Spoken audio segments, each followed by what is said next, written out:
vocês. Vamos nestes momentos nos envolvermos na música, né? Que é a sublime oportunidade que nós temos de louvar a Deus, de agradecer por tudo, pela vida, e nós vamos fazer isso através da música. Então é uma prece antes do estudo que nós propomos que façamos juntos neste momento. A primeira música já está marcada ali, né? É um encontro marcado.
Gente, essa música, Irmão Sol, Irmão Lua, é uma versão da música do filme Irmão Sol, Irmão Lua. É uma versão da música italiana.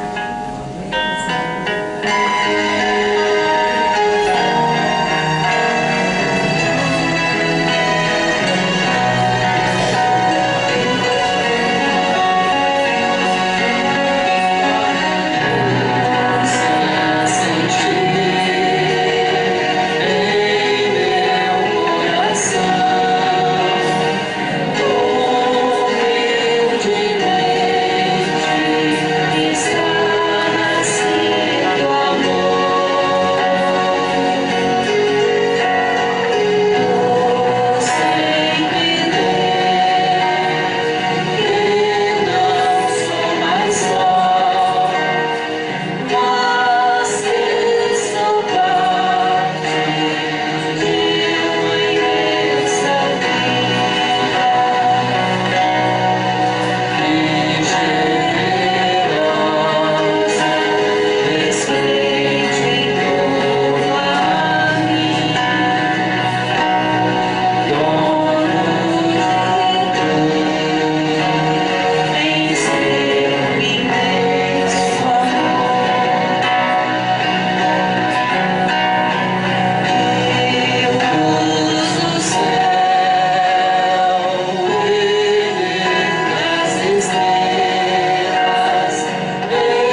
conhecida, né?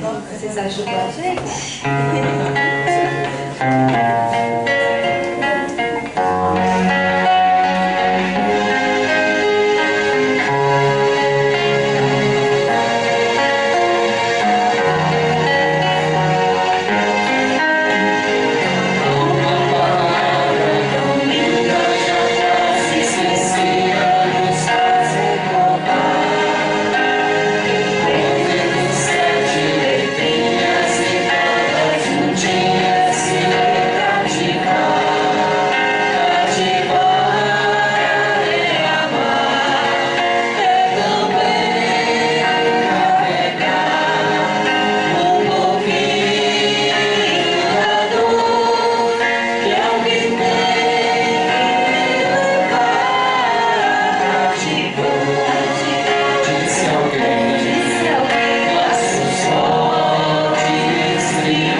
Nós estamos dando sequência à nossa semana de Kardec, onde nós temos o foco Ciência e Espiritismo.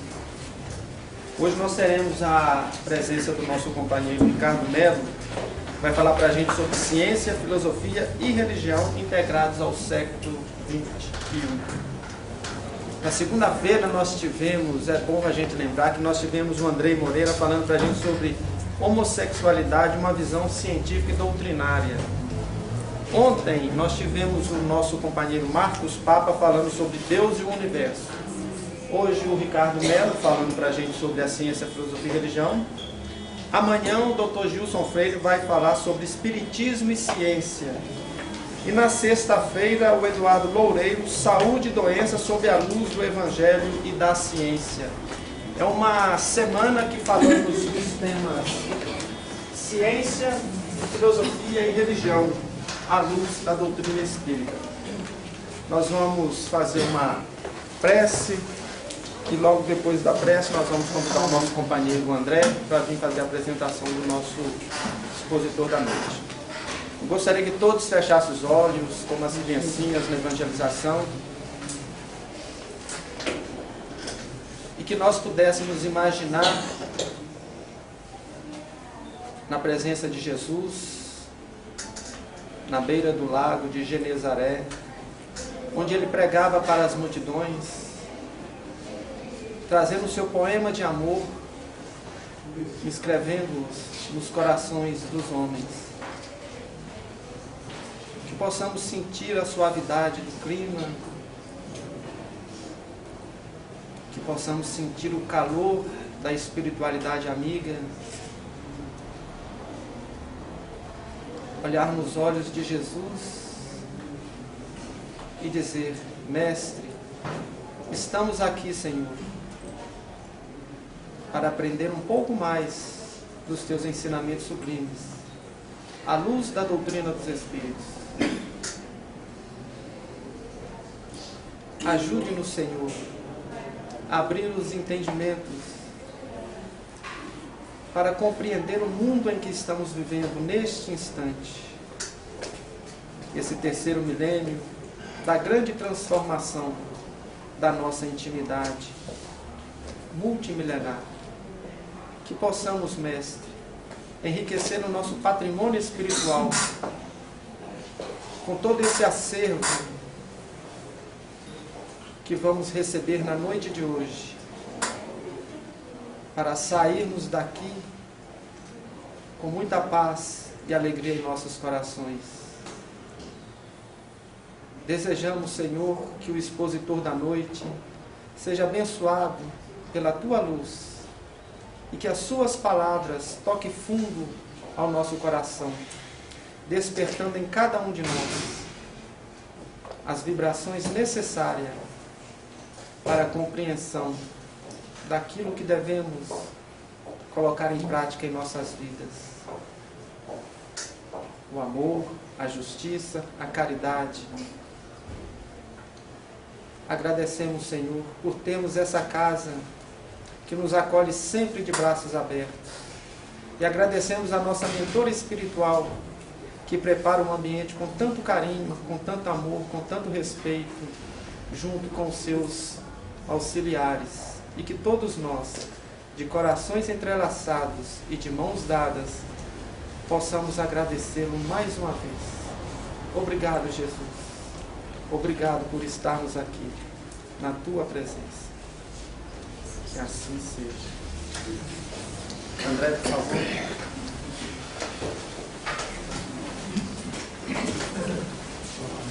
Boa noite. Tudo bem? Estamos todos bem? Alegres, não é mesmo? Estamos. Afinal de contas, nós estamos onde escolhemos estar na noite de hoje. Uma casa que nos acolhe sempre com muita alegria, carinho. Então, o motivo que nós temos de estar aqui sempre com muita alegria, com muita satisfação, hoje é redobrado, né? Ainda mais depois de uma música tão bonita, que acalenta os nossos corações, da prece do Aguinaldo, é um motivo de muita alegria. No dia 3 de outubro, nós comemoramos o nascimento de Allan Kardec. Há 209 anos, ele retornava ao plano físico para deixar para nós um trabalho extraordinário, uma obra extraordinária e um exemplo não menos extraordinário.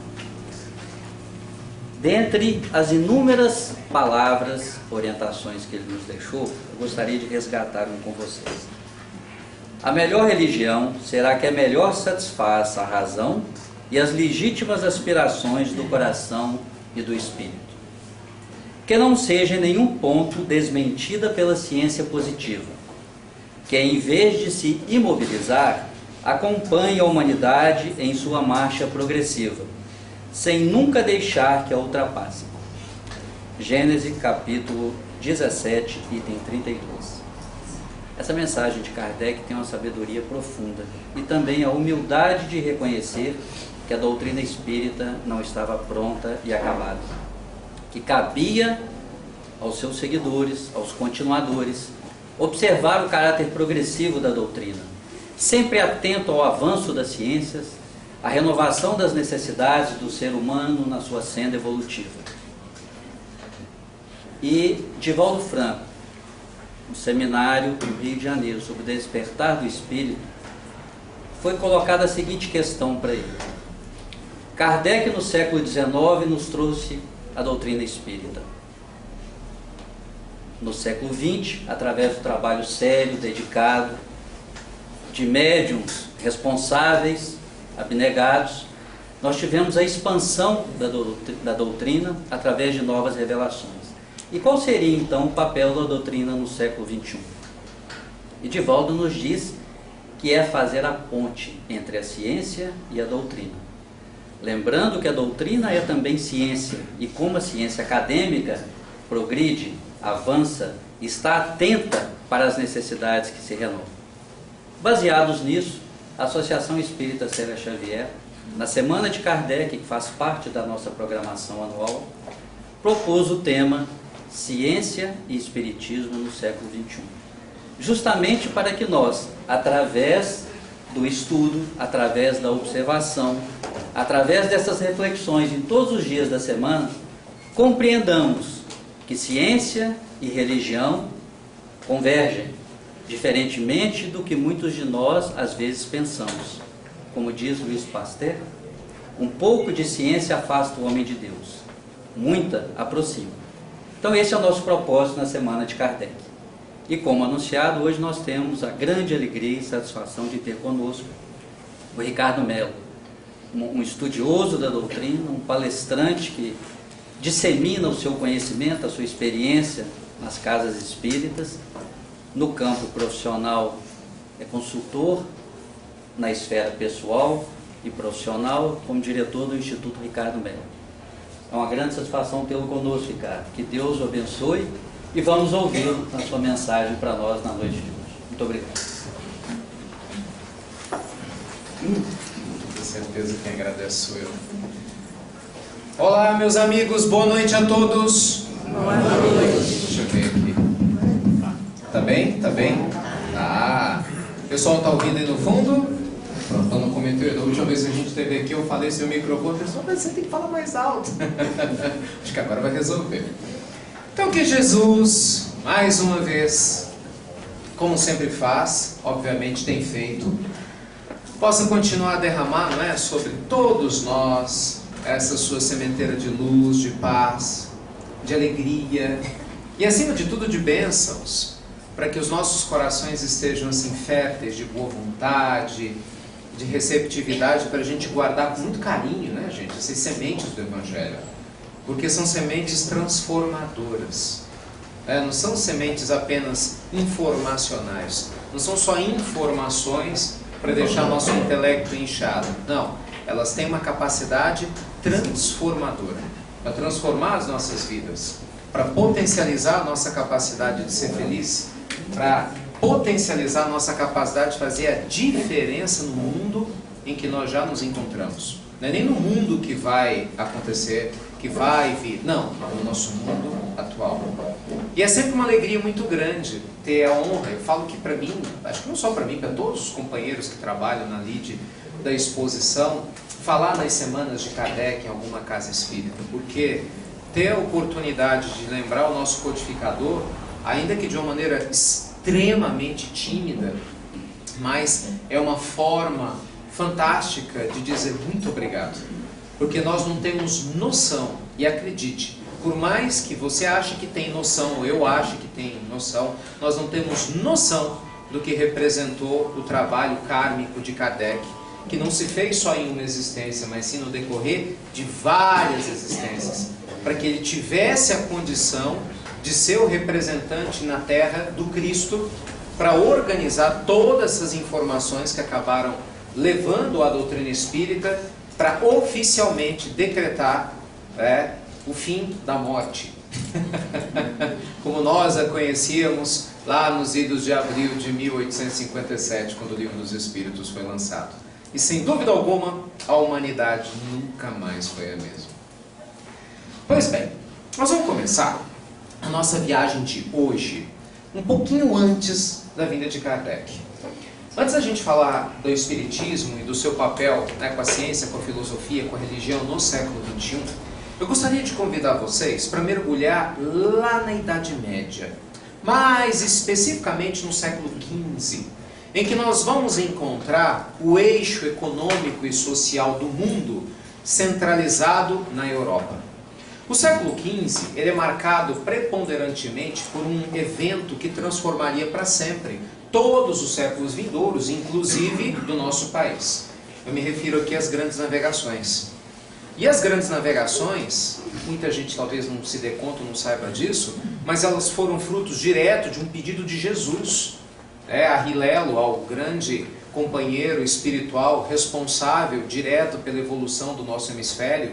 Aliás, uma conversa fantástica retratada por Humberto de Campos em Brasil, Coração do Mundo, Pátria do Evangelho, quando o próprio Cristo ele elenca a necessidade de que o seu Evangelho tivesse no planeta Terra uma capacidade de absorção e rapidez maiores do que estavam tendo. Quando Hilelo apresenta todas aquelas atrocidades, né, que infelizmente haviam acontecido com as cruzadas, que havia acontecido com a distorção da verdade do Cristo, e Jesus então pede: onde podemos cuidar? Onde podemos semear a semente verdadeira do meu Evangelho de forma que ela floresça de uma maneira que ela não se perca mais? E é então que Hilelo aponta, né, para as terras que viriam a ser no futuro as terras de Santa Cruz e que depois se transformariam na nossa terra muito amada chamada Brasil.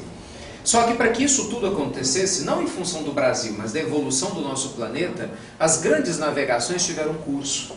Alguns espíritos muito nobres reencarnaram na Espanha e em Portugal, principalmente com o objetivo de formar a grande escola de Sagres, que se transformou na grande referência das navegações, para que houvesse a condição de que o mundo se expandisse. Só para vocês terem uma ideia, havia algumas crenças, do ponto de vista científico, muito equivocadas no século XV. Por exemplo, acreditava-se que a Terra era plana. Quando Cristóvão Colombo trouxe a ideia de que a Terra era parecida com um ovo, daí aquele termo ovo de Colombo, e muita gente riu de Colombo, era porque acreditava-se que a Terra era plana. Literalmente havia muita gente séria na oportunidade que achava que a Terra era mais ou menos como essa tábua aqui, né? Como uma planície qualquer. Só para vocês terem ideia de como isso era muito sério, muitos dos navegadores, eles tinham receio de aceitar o convite de sair a navegar, porque se a Terra era plana, o que ia acontecer? Ia chegar um momento que os navios iriam cair num abismo profundo.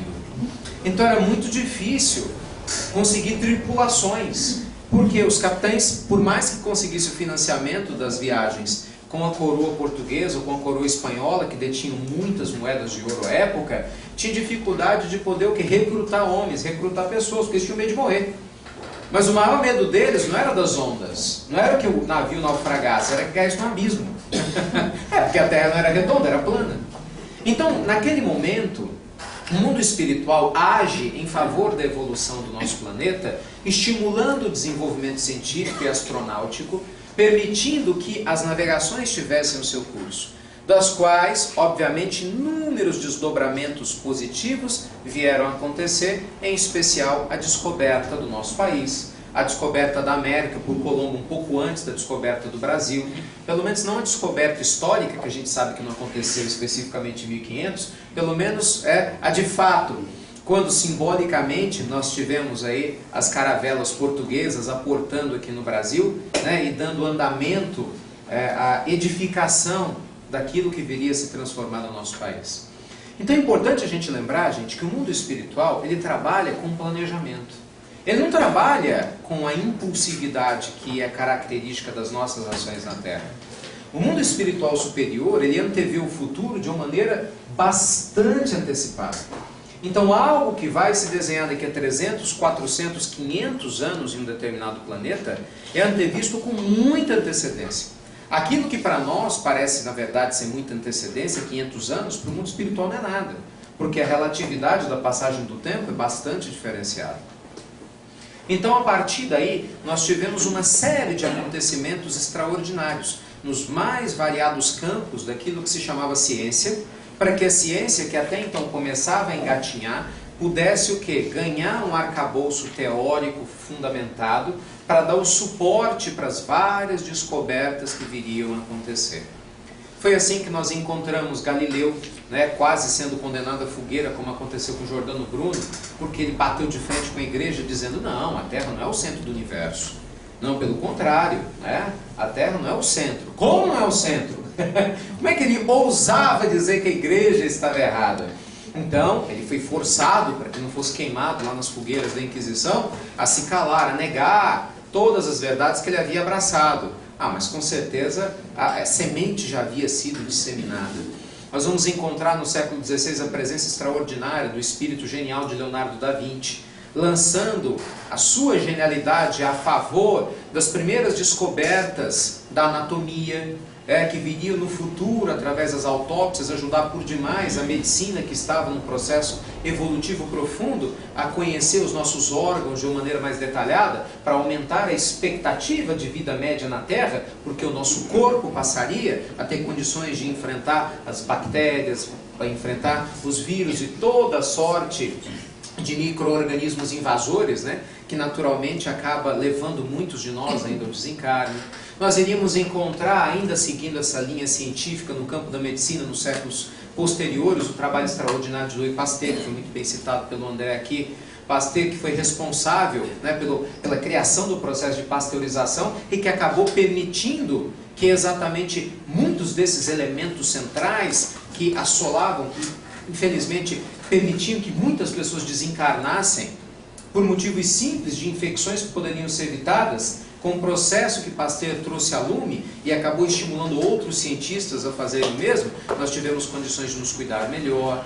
Nós tivemos um trabalho fantástico ainda também, levando em consideração o campo da ciência no século XX, tudo numa sequência, de Alexander Fleming, quando ele descobre o antibiótico e muda, sem dúvida alguma, uma das maiores descobertas científicas dos últimos 150 anos, porque ele muda a conjuntura, a estrutura da relação humana com a briga direta com as bactérias, mostrando que nós tínhamos chance de vencer. Ainda que as bactérias multiresistentes continuassem como continuam a se desenvolver, o corpo humano passou, por causa da ciência que amadureceu, dentro de um contínuo profundo, a ter condições de ficar mais tempo aqui na Terra. Então, gente, o mundo espiritual, ele antevê o futuro. Nós, mundos superiores, sabemos que as encarnações são mais longas. É assim que a gente aprende o Evangelho segundo o Espiritismo. O planeta Terra está caminhando para um mundo de provas, expiações, o mundo de provas e expiações, e caminhando para o mundo regenerador. Então é natural que essas descobertas científicas venham realmente a perpetuar, a permitir que haja as existências físicas um pouco mais longas, para que os espíritos que vierem a reencarnar, não só nesse planeta como em outros que estão na mesma condição, tenham mais tempo hábil, kármico e um mundo regenerador, para desenvolver sua evolução em cada existência. Então está tudo planejado. Se a gente for mergulhar no campo da física, no campo da química, nós vamos encontrar as mesmas ideias e as grandes descobertas. O trabalho extraordinário de Coulomb, o trabalho magnífico de Isaac Newton, o trabalho extraordinário e notável de Albert Einstein, de Niels Bohr, de Ernest Rutherford e de tantos que acabaram desenvolvendo a teoria quântica, que hoje inclusive é utilizada como base para explicar o poder do pensamento sobre a matéria, mostrando os fenômenos que acontecem no mundo macro e no mundo microquântico. Então tudo isso sobre a luz da espiritualidade. Espíritos que reencarnando incessantemente, 1, 2, 3 vezes para fazer, concretizar as suas descobertas. Então muitas vezes a gente observa uma situação que se dá, por exemplo, vamos comemorar o nascimento de Kardec. Como se Kardec tivesse nascido pronto, Ele tivesse sido criado naquela existência, e quando ele reencarnou lá em 3 de outubro de 1804, ele estava pronto. Aquela criança, aquele bebezinho, já trazia uma semente pronta, como se Deus o tivesse criado naquele instante. É lógico que não, é óbvio que não.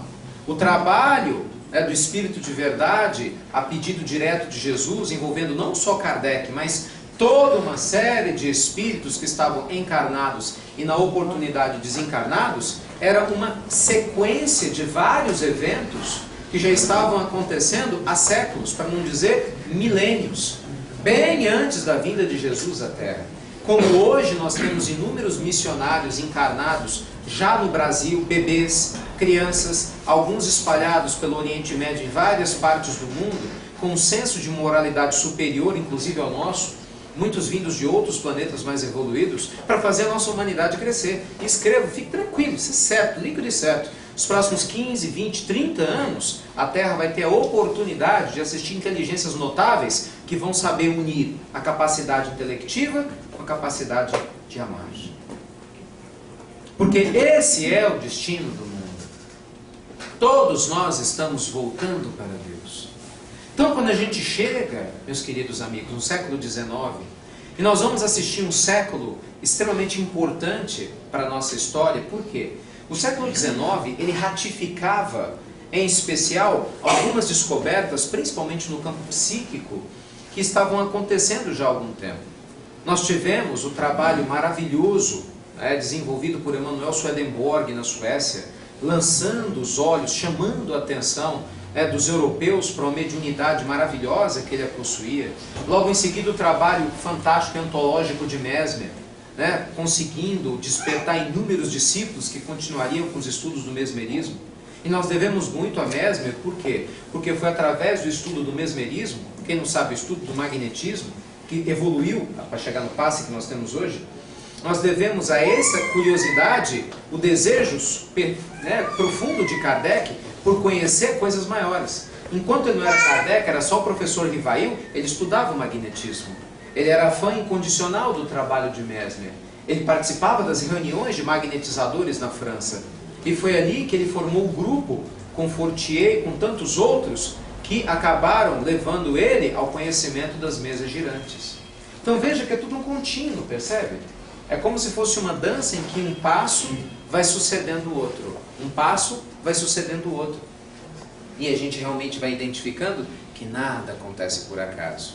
Então, quando nós vamos chegando naquele maravilhoso dia de 17 de abril de 1857, quando nós vamos identificando o lançamento de O Livro dos Espíritos na sua primeira edição, ainda com menos da metade das perguntas que viriam a ser lançadas a partir da segunda edição, nós tivemos um marco histórico na história da humanidade.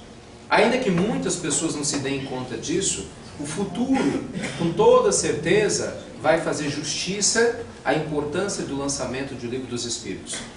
Principalmente pelo seu caráter contundente de informações, porque pela primeira vez na história da humanidade, se publicou algo que tivesse um propósito claro, inequívoco, de estruturar explicações claras, baseadas em pesquisas, seguindo uma linha acadêmica e empírica sobre a relação do homem material com o homem espiritual, sobre a relação do mundo carnal com o mundo fora da carne. Porque até então o que acontecia eram especulações, escolas iniciáticas, esotéricas, que detinham sim informações muito profundas e especiais, mas que não se explicava o porquê das coisas, ou como elas se processavam.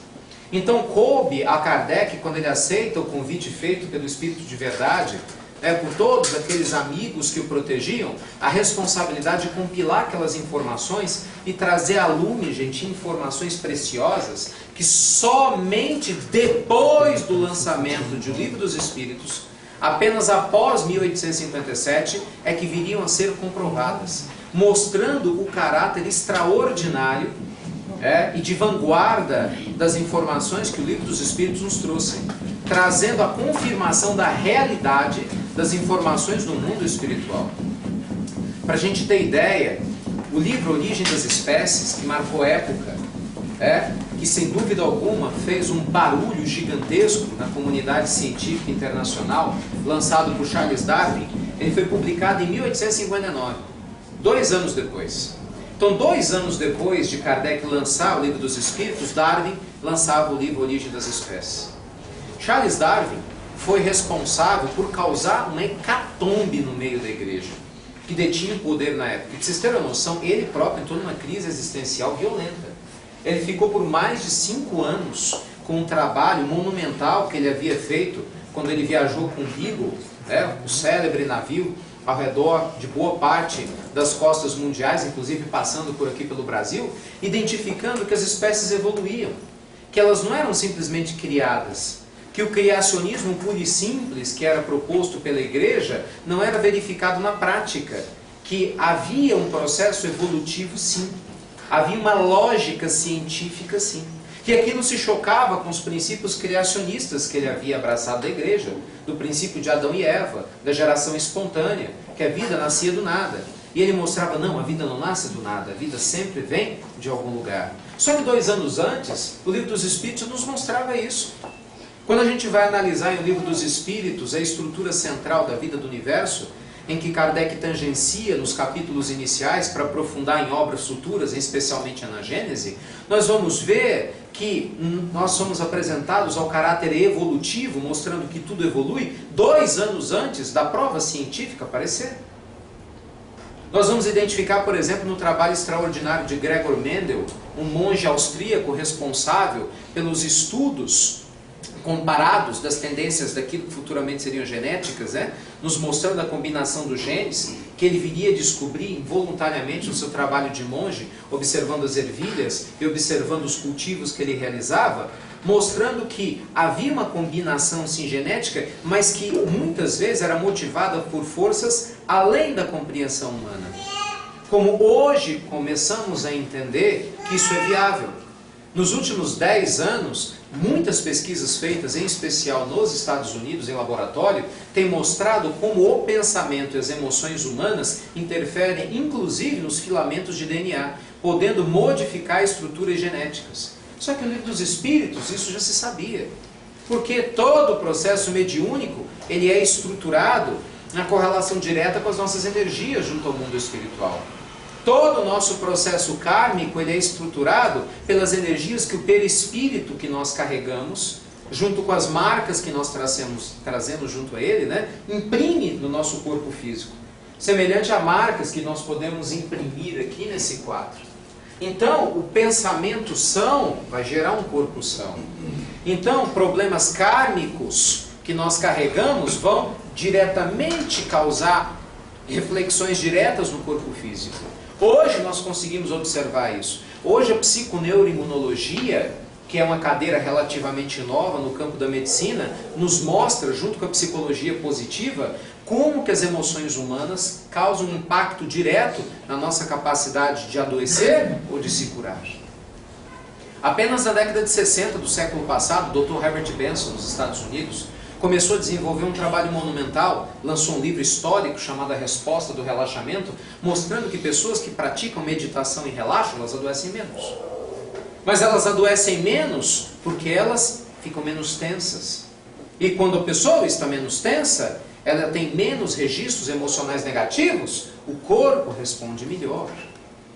Então, não foi muito difícil se deduzir, através das pesquisas recentes, que mais de 70% dos motivos que nos levam a uma consulta comum no hospital são totalmente evitáveis. E seriam totalmente evitáveis se nossas emoções estivessem no lugar. Ora, não é isso que nós aprendemos no Livro dos Espíritos? Que o ser evolui por si só? Que cada um segundo as suas obras, nos lembrando Jesus? Não é isso que o Evangelho segundo o Espiritismo nos propõe? Lá no início dos anos 60 do século XIX, nos mostrando que a evolução do ser, dos nossos pensamentos, dos nossos sentimentos, modifica nosso corpo, modifica a nossa saúde, modifica o nosso estado de espírito e, consequentemente, a nossa vida. Então vejam que a doutrina espírita ela está totalmente alinhada com a ciência e, aliás, antecede. E antecedeu em inúmeros marcos, em inúmeros momentos. A doutrina espírita ela atua num processo de vanguarda extraordinário. Aqueles estudiosos mais meticulosos, né, que têm essa possibilidade de alcance de detalhes, identificam nas obras de André Luiz, principalmente nas primeiras que foram trazidas a lume pelo Chico, isso aí nós estamos falando no final da década de 30, início da década de 40, início da década de 40, início da década de 50, inúmeras informações que nos são apresentadas em nosso lar, os mensageiros, missionários da luz, que só foram descobertas pela ciência anos depois. O trabalho, por exemplo, da epífise, que é fundamental para o processo mediúnico, a formatação de como se dá a vibração, o trabalho das vibrações ondulatórias. Veja que quando André Luiz nos fala dos grandes monitores do mundo espiritual, na época da Segunda Grande Guerra, que estava acontecendo, mal a gente tinha rádio, quanto mais monitor, televisão, não se sonhava. E ele já falava sobre isso no mundo espiritual. Nos apresentando mais uma vez o trabalho de vanguarda, mostrando como as revelações mediúnicas são tão importantes, principalmente, claro, quando vem de fontes sérias, quanto as revelações científicas. Então, gente, quando a gente para pensar no Espiritismo e a gente tem a chance de analisá-lo com muita clareza, nós vamos ver que é uma doutrina que nos oferece uma quantidade enorme de informações para nos ajudar a compreender melhor a nossa própria alma. Nossa própria vida. Porque nada disso do que eu estou falando tem significado. E tudo isso não chega aos pés de alguém que ama. E que é analfabeto. Fala, nós vai, nós vem, não entende nada desses trem de navegação, nada dessas coisas complicadas de ciência, de DNA, de RNA, nada dessas coisas, mas sabe amar, sabe perdoar, não é? Sabe olhar para o outro com um olhar de compaixão e de carinho, quando um monte de outras pessoas olham com desprezo, cheios de conhecimento, mas carentes da presença do Senhor. Então a gente começa a entender que o conhecimento acadêmico, científico, ele é fundamental, sim, sem dúvida alguma, porque ele tem feito que a vida na Terra tenha melhorado muito para nós. Hoje nós vivemos mais.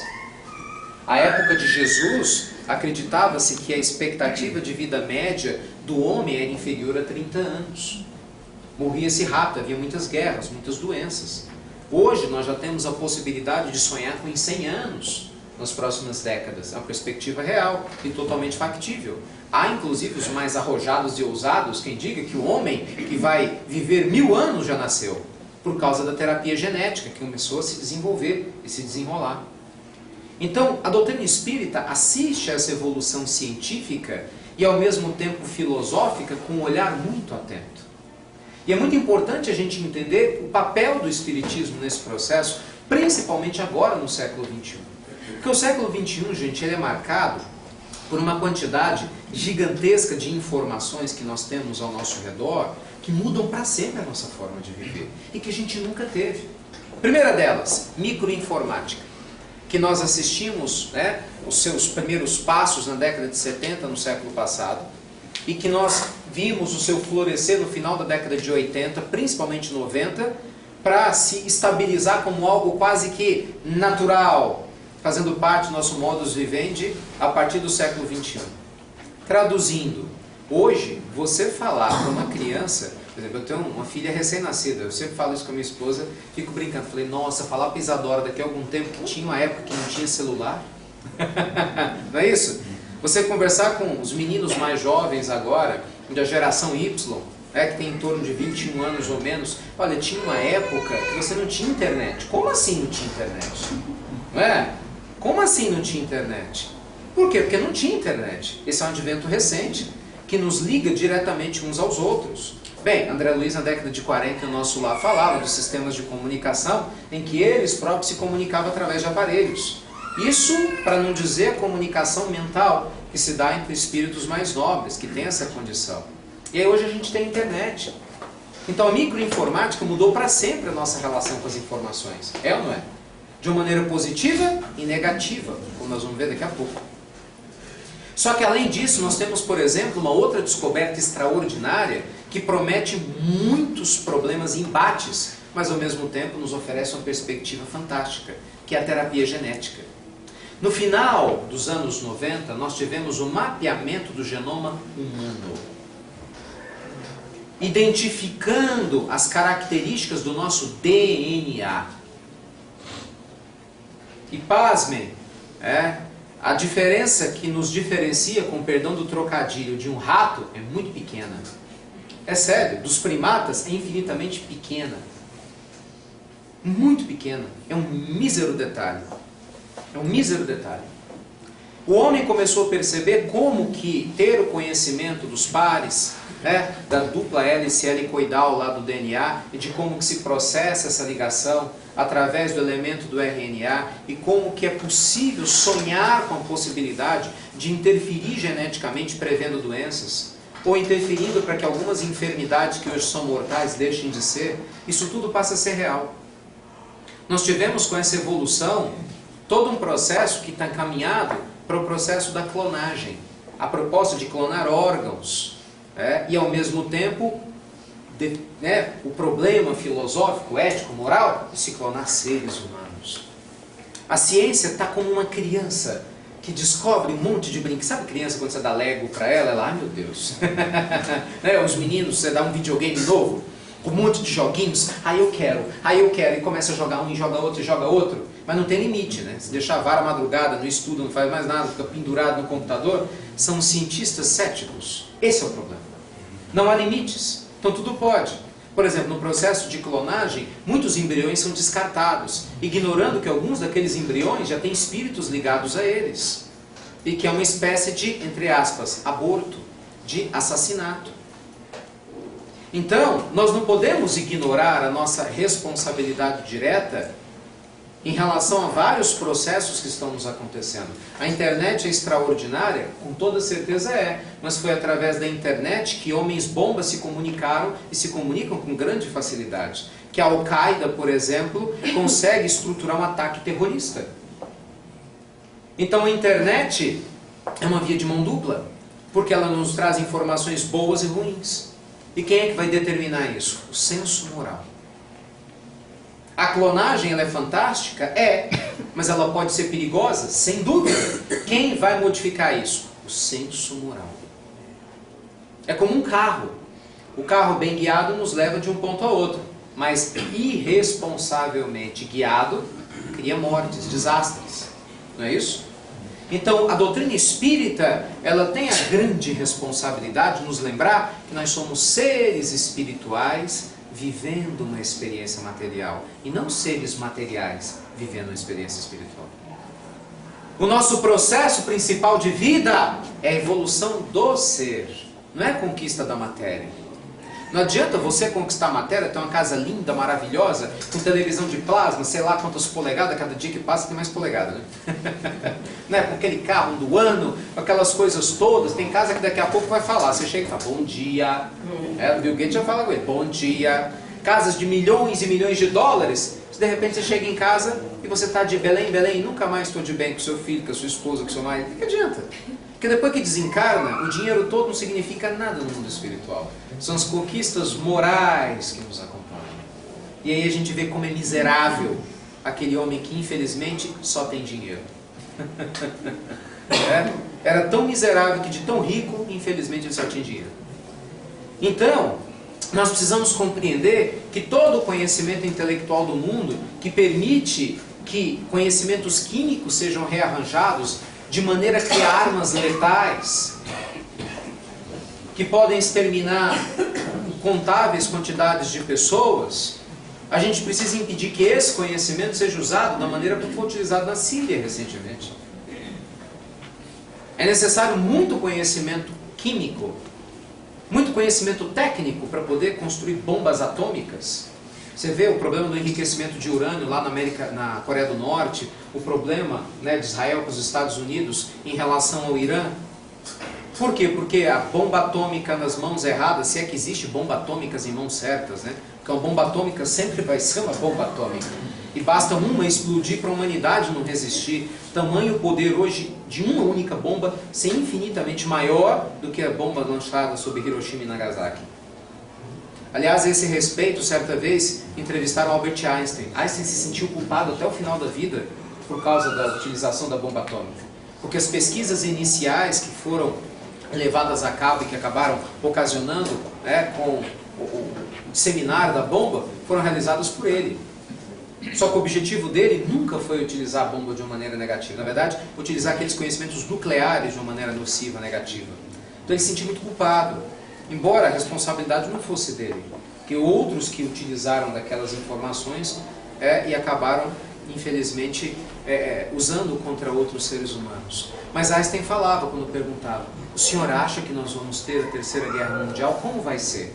E ele trouxe a célebre frase, olha meu filho, eu não sei como é que vai ser a Terceira Guerra Mundial, mas a quarta com certeza é com paus e pedras.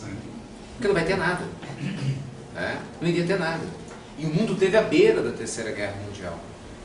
Naquela crise de 62 na Baía dos Porcos, o mundo teve à beira da Terceira Guerra Mundial em alguns outros momentos. E o mundo espiritual não andava em paralelo. O que, segundo nos consta das tradições do mundo maior, foi exatamente na década de 50 do século passado, na década de 60, e Chico Xavier nos contava isso, através de inúmeras histórias e livros que nos chegam hoje, das comunicações que ele tinha de conversas com Emmanuel e com outros espíritos, que Jesus pedia junto à comunidade estelar do sistema solar clemência para a Terra, para que a Terra tivesse um tempo extra para que houvesse uma mudança na nossa conduta moral, para evitar que os desastres naturais, que já estavam programados e que sempre acontecem de tempos em tempos na Terra, viessem dizimar milhões e milhões de vidas. E que se nós não tivéssemos a condição de poder reformular esse comportamento, nos 50 anos seguintes, que vai dar lá em 2019 a média, nós assistiríamos muitos problemas físicos que abalariam o senso comum, mas fariam a faxina necessária evolutiva no planeta. Bem, você não precisa acreditar nisso. Se você é uma pessoa de ciência, então acredite no que a ciência fala. Quando ela prevê que há muitos vulcões que estão hoje dormindo, mas que podem explodir a qualquer momento. Nós contamos aqui, acho que foi na última vez que a gente veio, eu tive a oportunidade, desde quando eu li há 2000 anos, eu tinha uma curiosidade muito grande de conhecer Pompeia, né? Que foi o local onde Emmanuel acabou sendo soterrado junto com um monte de outras pessoas. E aí, graças a Deus, por uma ocasião muito bacana, eu tive a chance de ir à Itália, e aí eu fiz questão de ir lá em Pompeia. É um lugar, assim, fabuloso, do ponto de vista da história. E aí, Vesúvio está lá pertinho. Então nós fomos subir o Vesúvio. A vista do Vesúvio é muito linda. É possível ver parte da costa amalfitana, a ilha de Capri. Uma bacia muito linda, perto da cidade de Nápoles, né? Só tem um detalhe. O Vesúvio é um vulcão que vai entrar em erupção. Todos falavam a mesma coisa. Não há dúvida se o Vesúvio vai entrar em erupção. A pergunta é, quando? E aí o detalhe, e eu me lembro bem do guia falando sobre isso, e eu já tinha lido antes, era o seguinte: na época da erupção do ano 79, quando o Vesúvio entrou em erupção, e Pompeia e Herculano foram soterradas, com várias vidas humanas, fisicamente pelo menos, não as vidas, mas os corpos, petrificados pela lava, aquela lava demorou 15 minutos para chegar naquelas cidadezinhas que tinham 15 mil habitantes. Eram pequenas cidades. Hoje, a mesma região, numa erupção do Vesúvio, alcançaria 2 milhões de pessoas. Que é o povo que vive ali ao redor. Interrogação. O que vai acontecer? Ninguém sabe. Quando a gente vê os relatórios sobre o que está acontecendo com o degelo das calotas polares, por causa da questão da camada de ozônio, o aquecimento da Terra, e uma série de outras questões, e o perigo que há do aumento do nível da temperatura média da Terra e das águas, dos oceanos, trazendo um perigo iminente nos próximos 100 anos para cidades litorâneas do mundo todo. É uma questão puramente científica, nos mostrando que o nosso mundo está de olhos abertos, talvez para algumas transformações profundas do ponto de vista físico, no mapa do planeta Terra, que podem envolver desencarnes coletivos grandes e uma grande reestruturação de nós, da nossa raça. Quando a gente ouve tudo isso, nós nos lembramos, por exemplo, da lei de destruição que está no Livro dos Espíritos, que muitas vezes ela é necessária para que haja uma renovação.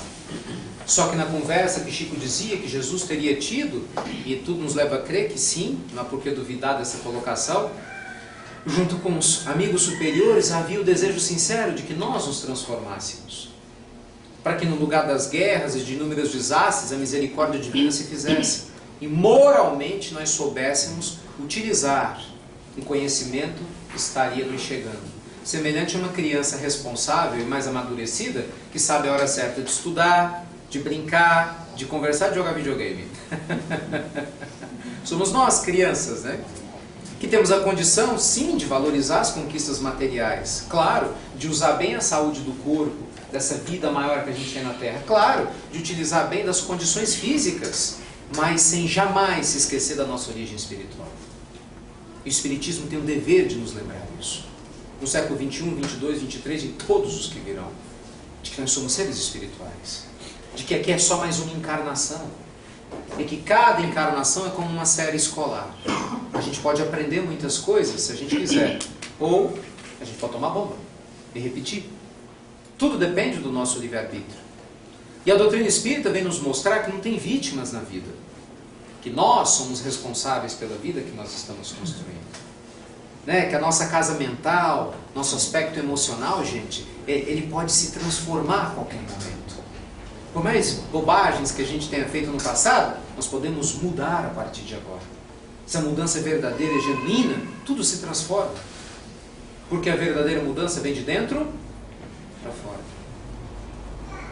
Hoje, quando a gente assiste, muito feliz, a evolução da medicina ocidental junto com a oriental, compreendendo todos os corpos sutis que alguns orientais já conheciam há muito tempo.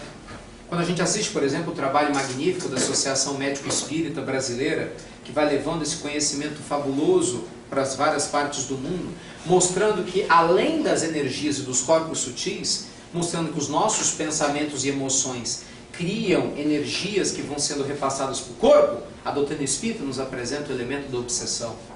Nos apresenta o elemento da intercessão dos espíritos nobres a nosso favor. É um terceiro contra ou a favor de nós, através da lei da sintonia, e que leva muita gente a ficar doente, ou que pode ajudar muitas pessoas a se curar. E que sem o qual, muitos casos da área médica, em todas as partes do mundo, ficam sem explicação. Então o Espiritismo ele tem o papel de esclarecer-nos sobre tudo o que acontece aqui na Terra. Porque nada acontece por acaso. Tem o papel de nos exortar à mudança verdadeira, né? Para a gente amar mais. Não é? Para a gente começar dentro de casa, cuidando dos nossos familiares. Aprendendo com cada familiar difícil, que nos mostra, que nos cutuca. É difícil, Zé Guerra, mas que nos cutuca a melhorar em relação a algum ponto. Não é? Que a gente aprenda a lidar com o dinheiro. O dinheiro não é ruim, gente. Nós estamos na matéria e o dinheiro é um instrumento material.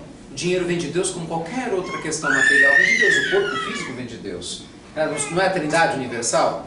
Deus, Espírito e matéria? Sim, mas o Espírito e a matéria vem de Deus, porque tudo vem de Deus. Ele é a causa primária de todas as coisas. Então nada que vem de Deus pode ser ruim. Então aquele que sabe utilizar o dinheiro com responsabilidade, olha que coisa mais linda. Ao invés de se prender na ganância, pode utilizar o recurso material para ajudar um monte de gente a crescer, a evoluir, a trabalhar. Se não fosse o dinheiro, a gente não teria investimentos na ciência, não é? Nós não teríamos condições de ler esses livros maravilhosos que estão lá embaixo, eles custam dinheiro. Custa impressão, papel, não é? A gente não teria condições de receber da CEMIG a luz, a voz, nossas roupas, nosso alimento. Isso é o dinheiro. O dinheiro é de Deus, mas a ganância é do homem.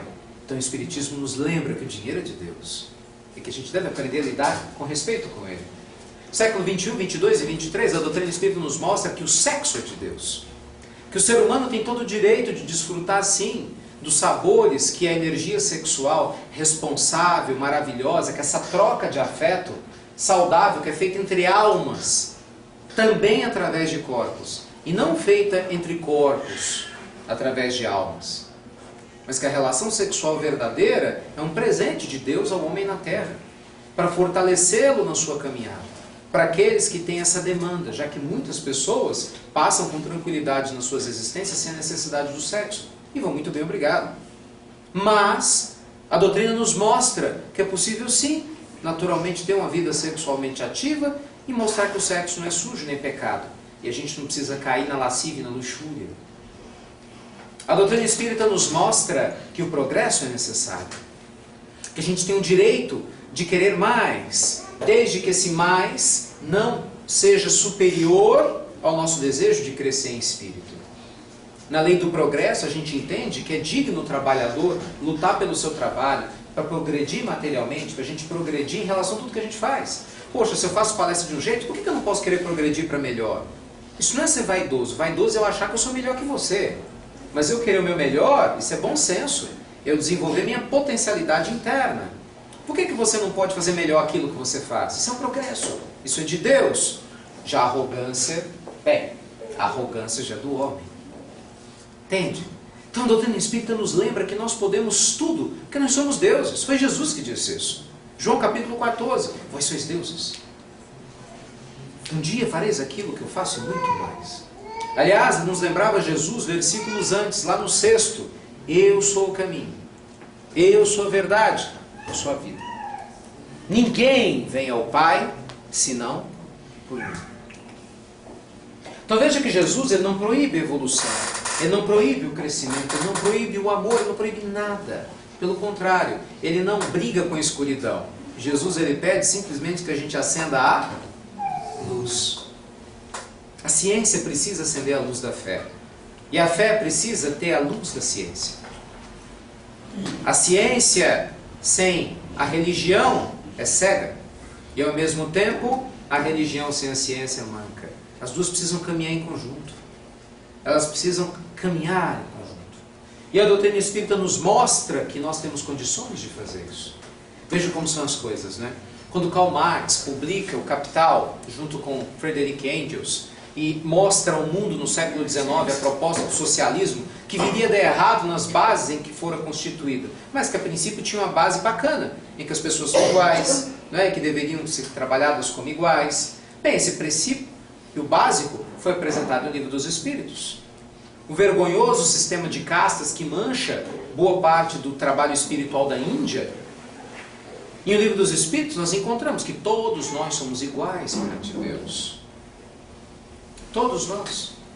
E que nós temos o direito a caminhar e que numa sociedade mais justa a igualdade vai se dar com toda a naturalidade. Então veja que a doutrina espírita trabalha princípios básicos da evolução social. É um tratado de sociologia. Quando a gente vai estudar as perguntas do Livro dos Espíritos a partir da pergunta 920, que fala das penas e consolações, os gozos futuros, nós vamos ver uma série de colocações fantásticas sobre o homem e a matéria, mostrando que é do direito humano progredir, ter prazeres, desde que isso não nos faça escravos da matéria e não nos faça escravizar nenhum irmão nosso. Isso porque nós estamos nos restringindo ao Livro dos Espíritos, porque se a gente for caminhar para o Livro dos Médiuns, é uma outra palestra.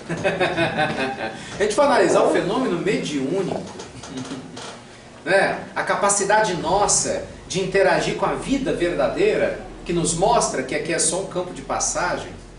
Quando a gente vai identificar que hoje a ciência começa a notar que realmente os médiuns têm uma alteração motora extraordinária, que o cérebro, no processo de funcionamento de um transe mediúnico, ele se altera, e que há sim evidências claras e inequívocas da presença dos espíritos nas nossas vidas, a gente começa a identificar como é maravilhoso ter a chance de pelo menos conhecer o Espiritismo.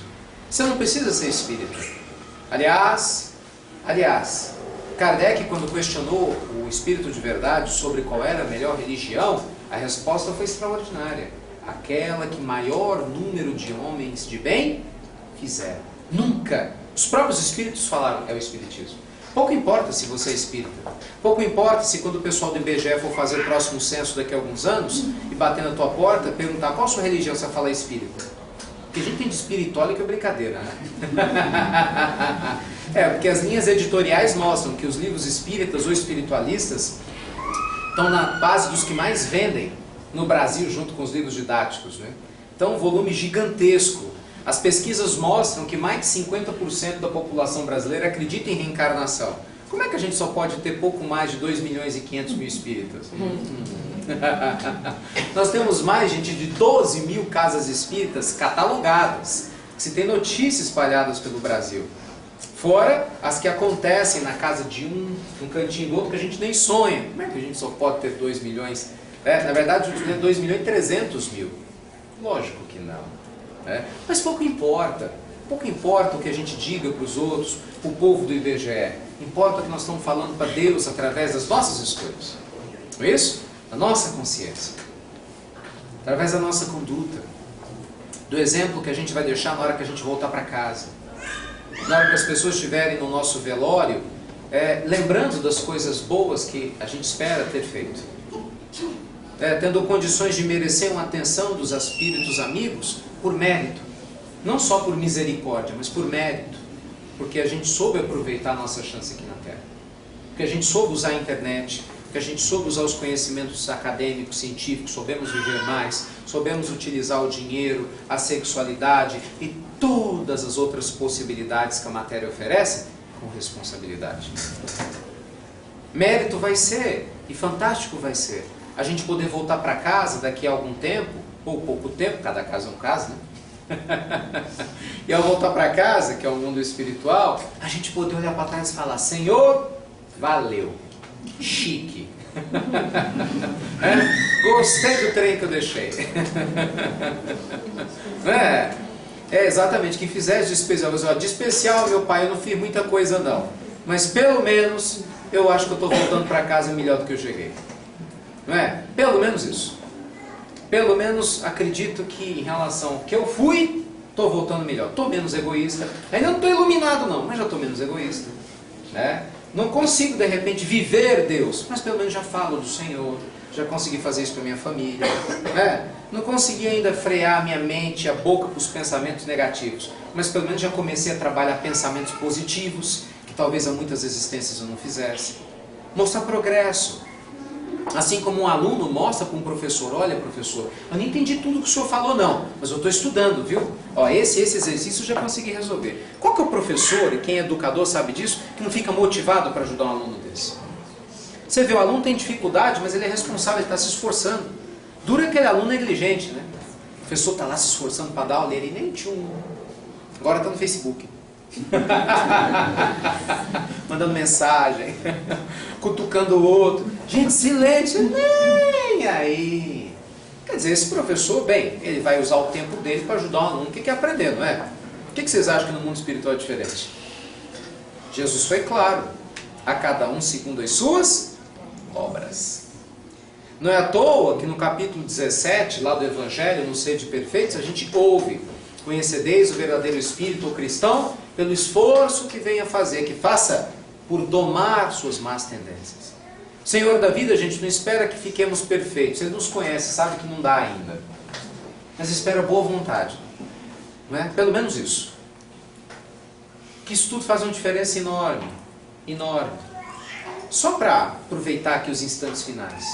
Se os médicos do mundo, segundo nos informa a espiritualidade superior, se os médicos do mundo, todos, independente da sua religião, fizessem orações e colocassem humildemente todos os seus conhecimentos, juntamente com Deus, com os amigos espirituais, nas horas de algumas cirurgias, de muitos tratamentos, de atendimentos nos consultórios, a capacidade de cura humana seria infinitamente superior. Tanto que aqueles médicos que já fazem isso são aqueles que se enchem de pacientes, né?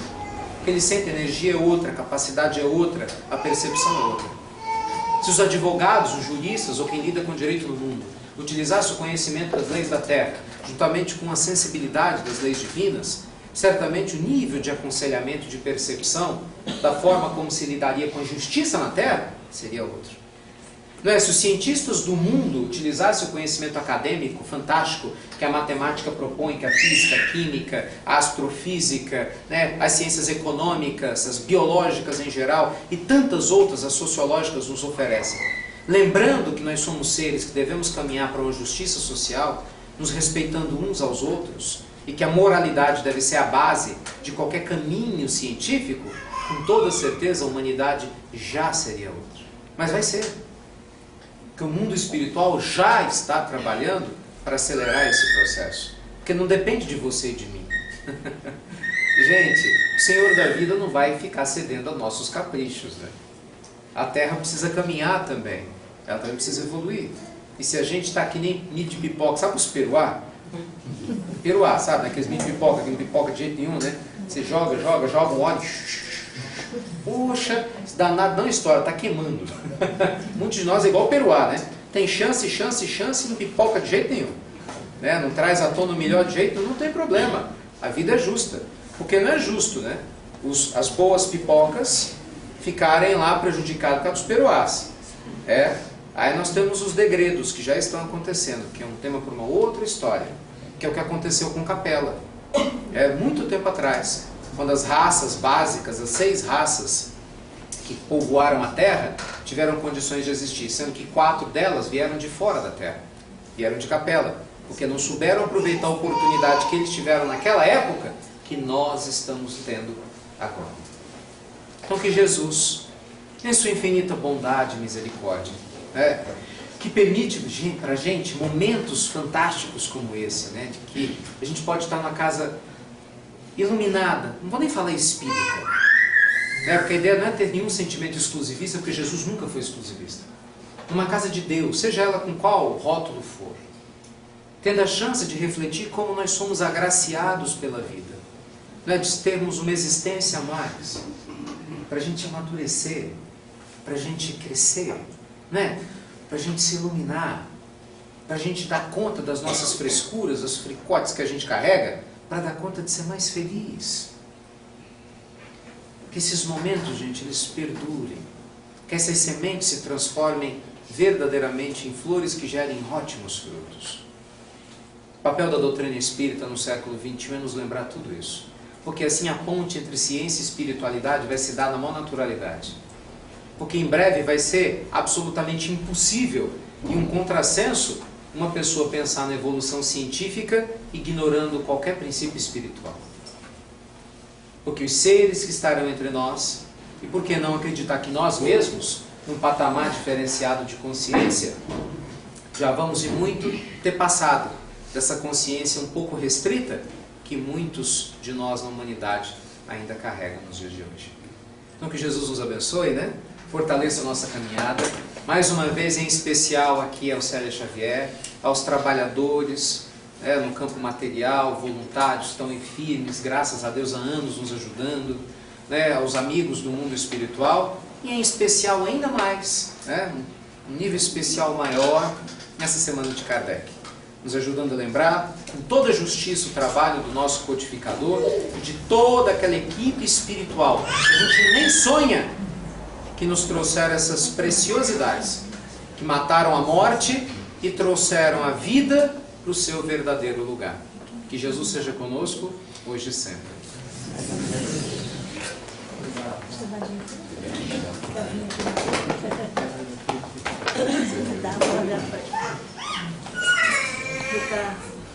Nós te agradecemos, te esperando dia 30 de novo.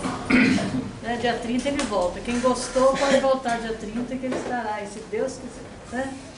E hoje, como é uma noite tão festiva, eu gostaria de convidar o meu amigo para fazer a prece. Uns 12 meus amigos, porque aqui tem muita gente aqui que é meu amigo. Mas esse é um amigo tão especial que eu estudava com ele, aprendi muito com ele, que é Humberto. Eu que aprendi com você. Eu sempre aprendo.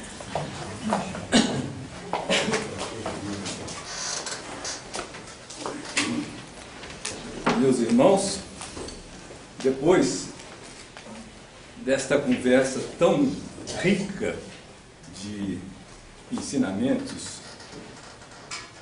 que não são nenhuma novidade, porque todos nós já temos lido, mas que são absolutamente necessários para a nossa reflexão, nós só podemos agradecer.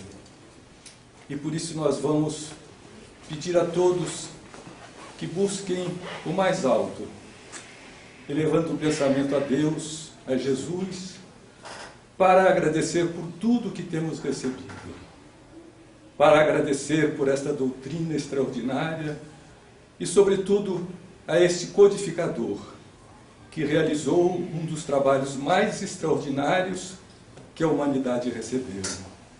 Que nós possamos honrar esse esforço que os espíritos ligados a Jesus realizam em benefício do nosso progresso. E que as oportunidades que nos são dadas, ricas e tão fartas, possam ser aproveitadas por todos nós. Rogamos a Jesus que abençoe a todos aqueles que se voltam ao trabalho de buscar na divulgação da sua doutrina abençoada e que fortaleça todos nós, sobretudo a esta casa bendita que nos acolhe. Que este trabalho que aqui se realiza possa se multiplicar e que cada um de nós, em nossos lares, nas nossas atividades, na vida comum, possamos refletir aquilo que a doutrina nos ensina. Que Jesus, na sua infinita bondade, possa continuar conosco e nos envolvendo com a sua paz. Graças a Deus.